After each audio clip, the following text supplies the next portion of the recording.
In 1981, Hollywood lost an icon. But what was buried was not just a death. It was a chain of truths delayed for more than 40 years. Natalie Wood did not die in a simple accident, as the records claimed. Her life stands as clear evidence of how Hollywood creates stars, then destroys them in silence. Natalie Wood was born in 1938 in San Francisco, the daughter of Russian immigrants. Her family was poor. Her parents struggled to survive in a country that offered little security to newcomers. From the beginning, her life was shaped by fear of instability and loss.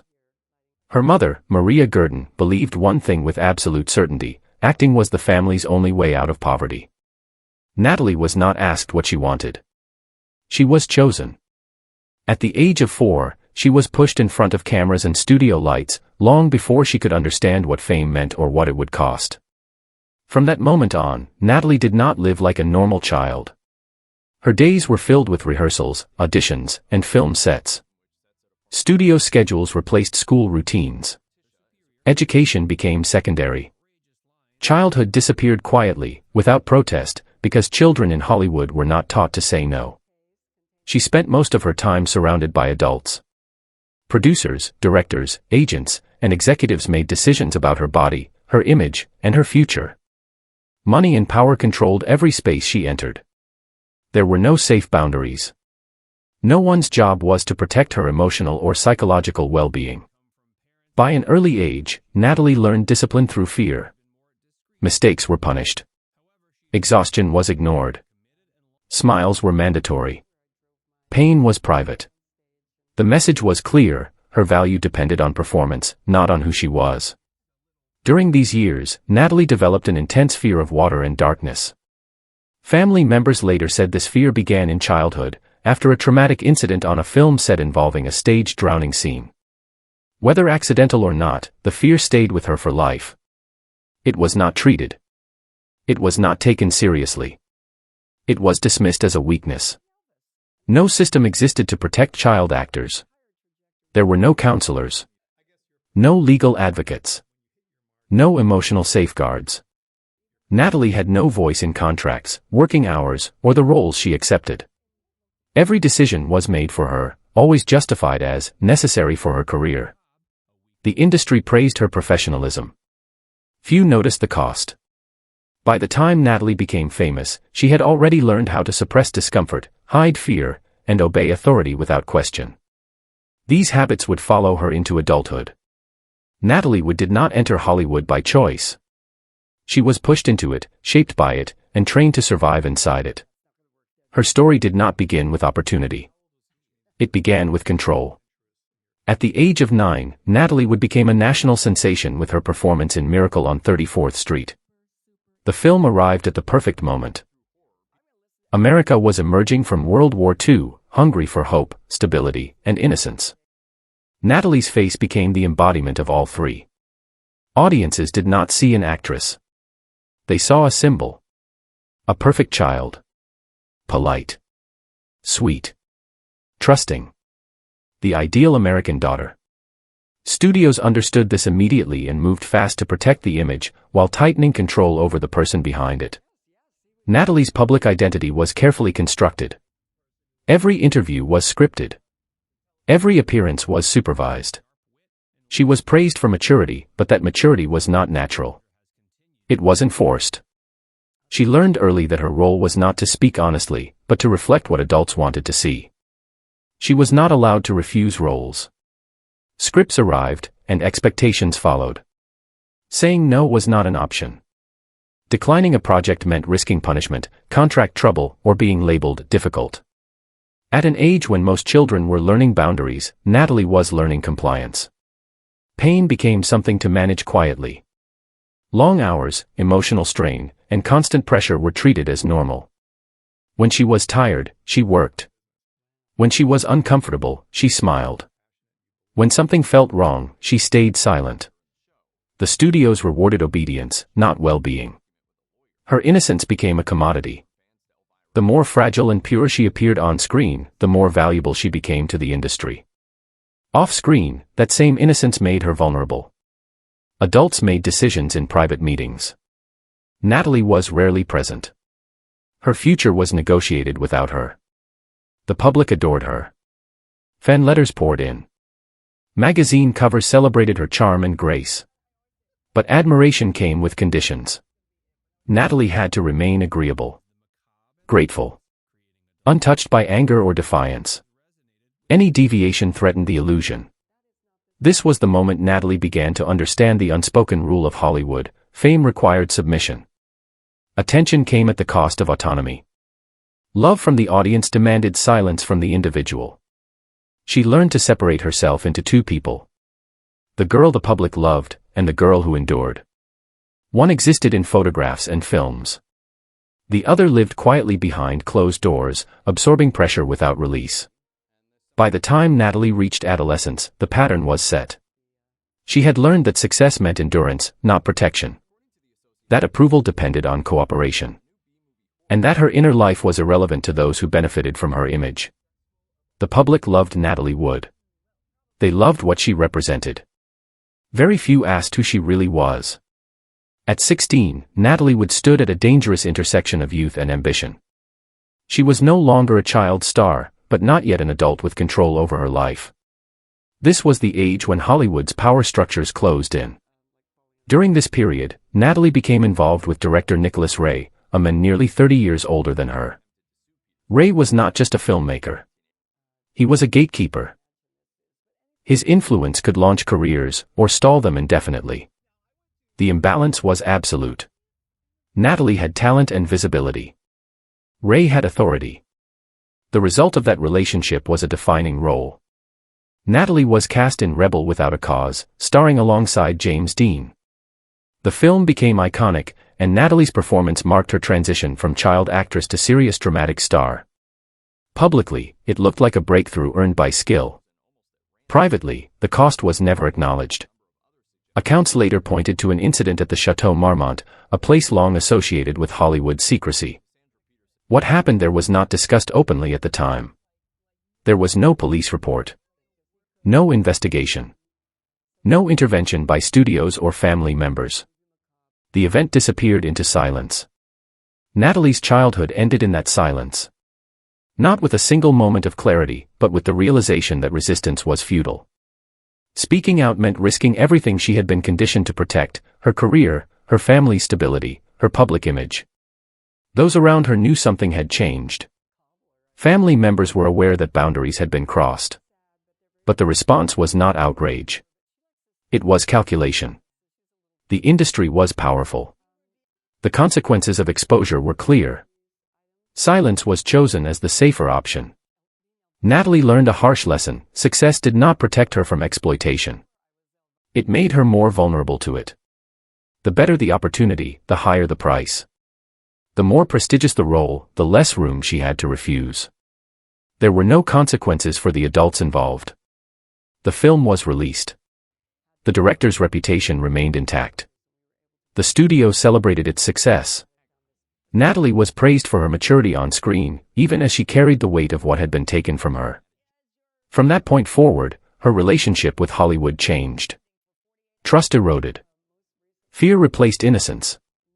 She understood that power operated quietly, behind closed doors, and always in its own interest. Hollywood did not destroy Natalie Wood in one act. It did not need to. It dismantled her piece by rewarding silence, normalizing abuse, and teaching a young girl that survival meant surrender. By the early 1960s, Natalie Wood had reached a level of success few actors ever achieve. She starred in major films that defined a generation. West Side Story made her one of the most recognizable faces in the world. Splendor in the Grass confirmed her as a serious dramatic actress. Critics praised her range. Audiences trusted her completely. Hollywood began calling her America's Audrey Hepburn. The label followed her everywhere. It suggested elegance, intelligence, and emotional depth. Natalie fit the image perfectly. She spoke softly. She dressed carefully. She appeared thoughtful and composed in public. The comparison elevated her status and strengthened her brand. Before the age of 25, Natalie earned multiple Academy Award nominations. On paper, her career was flawless. She had crossed from child stardom into adult credibility without scandal. Studios saw her as reliable. Directors saw her as disciplined. The press described her as gracious and self-possessed. But behind the controlled exterior, something was breaking down. Natalie lived with constant anxiety. Sleep did not come easily. She struggled with insomnia for years, often lying awake long after filming ended. To cope, she relied increasingly on sedatives and alcohol. These were not excesses. They were survival tools. Ways to quiet a mind that never felt safe. Director Sidney Pollack, who worked closely with her, once said that when Natalie was right for a role, no one could outshine her. It was a compliment, but it revealed something else. Natalie gave everything when she worked. There was no separation between performance and self. Each role required emotional exposure, and she had little left to protect herself afterward. On set, she was professional and precise. Off set, she carried persistent fear. Fear of failure. Fear of abandonment. Fear of losing control. These emotions did not disappear with success. They intensified. The higher she climbed, the more pressure she felt to maintain the image. Natalie understood that her value depended on consistency. One misstep could change public opinion.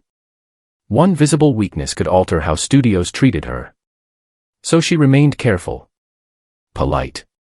Controlled. The sadness stayed hidden, visible only to those closest to her. Success did not repair what had been damaged earlier in her life. It covered it. Awards and praise functioned like insulation, not healing. The trauma she carried did not fade with applause. It waited. By the height of her career, Natalie would have everything Hollywood promised. Fame. Respect. Influence. Yet internally, she felt fragile and exposed. The industry celebrated her achievements. It never addressed the cost.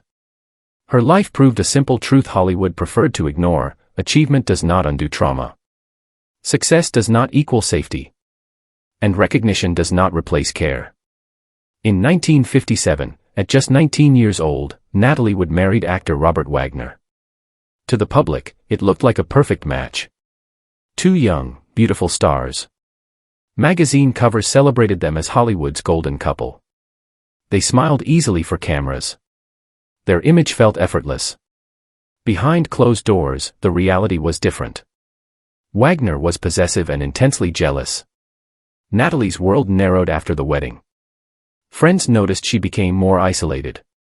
Her schedule, her social life, and even her career decisions were increasingly influenced by her husband. Arguments were frequent. Control replaced partnership. Natalie, already shaped by years of obedience and fear, struggled to assert herself. She had learned early that confrontation came with consequences. In marriage, that lesson deepened. She adapted by retreating inward. In 1961, the marriage fractured. According to multiple later accounts, Natalie discovered that Wagner was having affairs, not with women, but with men.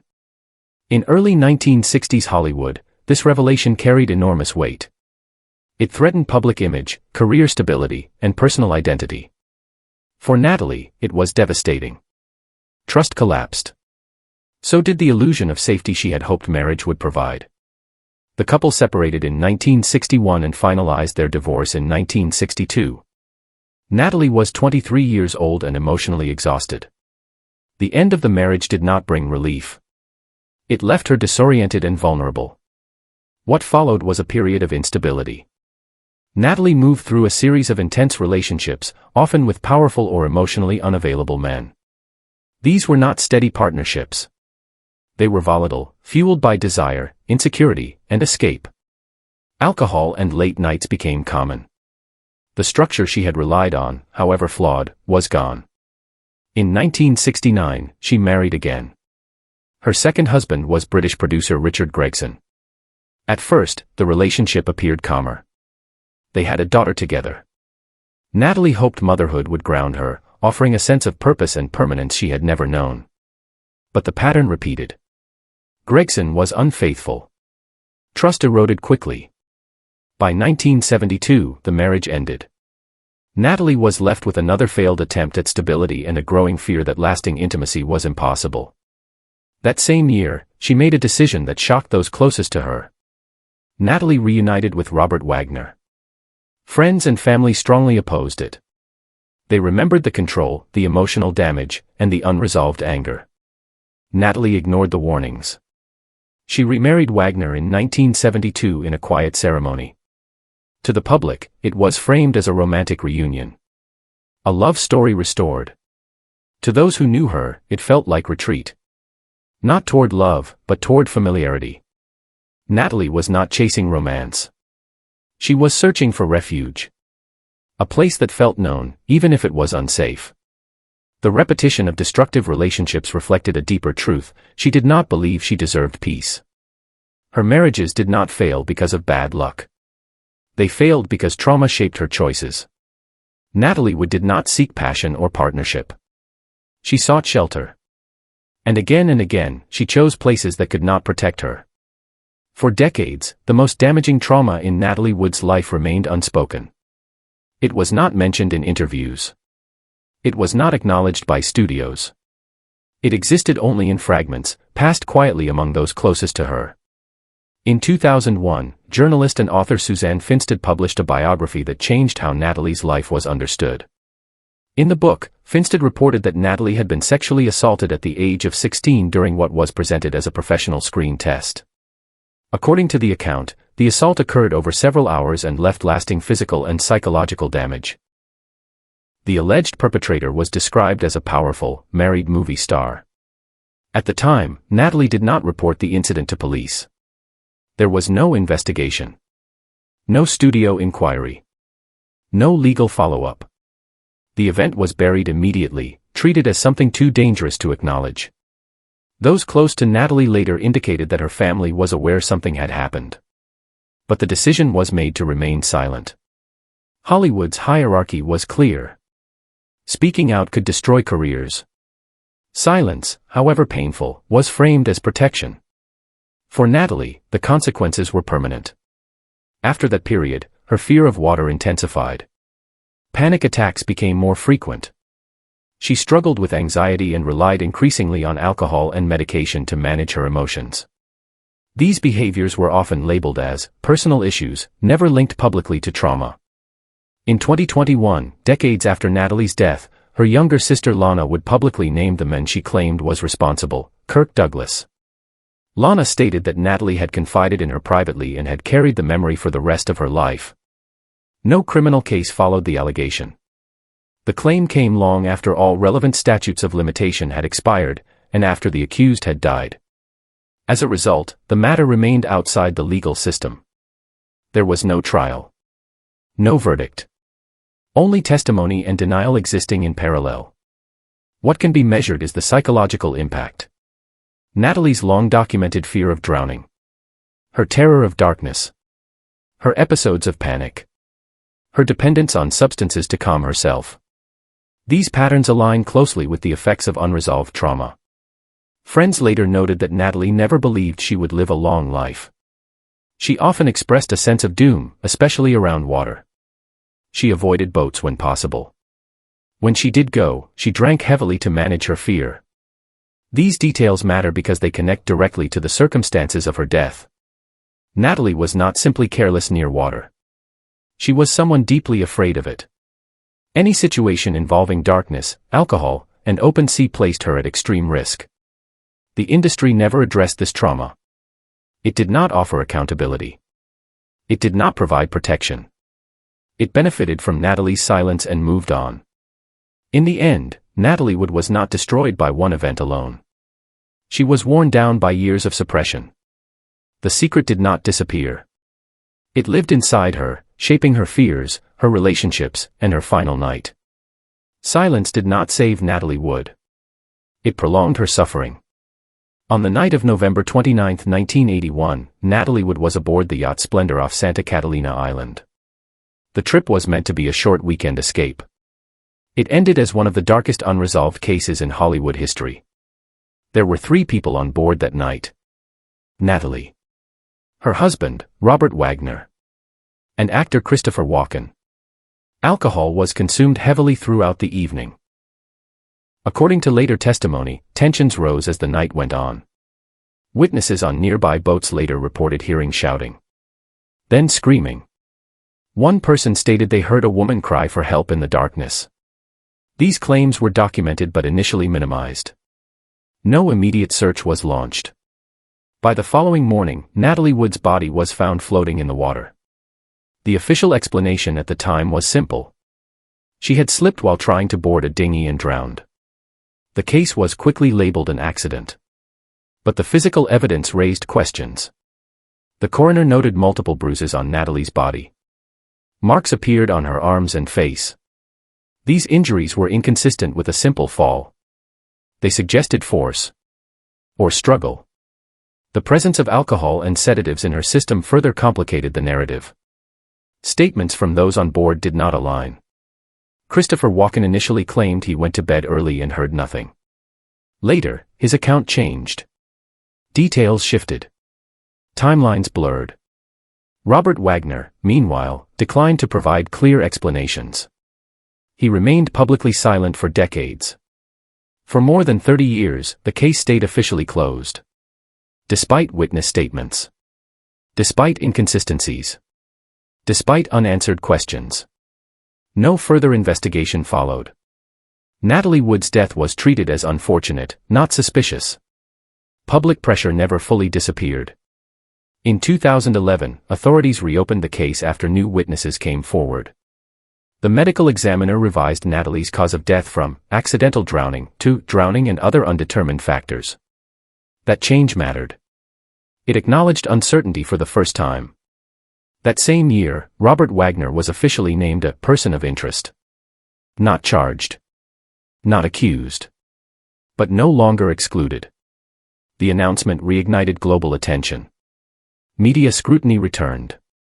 Old testimonies were re-examined. Still, no resolution came. Wagner continued to deny involvement. Walken declined further comment. Without direct evidence or cooperation, the case stalled again. Natalie Wood's death remained legally unresolved. What is clear is this: Natalie was deeply afraid of water. Friends confirmed this repeatedly. She avoided boats when possible. On the rare occasions she went near open water, she drank heavily to cope with panic. The idea that she would calmly leave a yacht alone, at night, in rough conditions, conflicts with everything known about her behavior. Natalie Wood did not simply disappear into the sea. She vanished into a system that failed to protect her in life and failed to fully account for her death. No final conclusion was delivered. No courtroom answers were provided. Only timelines, testimonies, and contradictions remain. Natalie Wood did not just die that night. She was left behind by an industry that shaped her, used her, and ultimately chose not to confront the truth.